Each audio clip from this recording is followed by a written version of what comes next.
Ako si Claudine A. Maroya. I'm grade 6 student in Tawanan Integrated School. I'm 12 years old. 2 years ago and tribe feeding.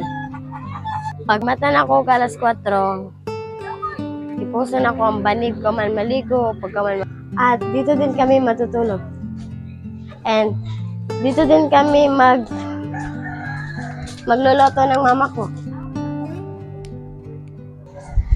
Dito kami nag-aaral at dito din kami kumakain. Ito ang aming altar at dito kami magdadasal. Daw kanon.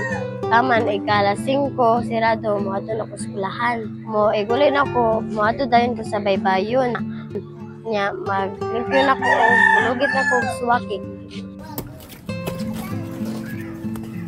Kaya ko, gusto ko matabang o suwaki kay wako'y kwarta o kaman. Taganpod na ko akong lula kay may pagpalit ng bugas.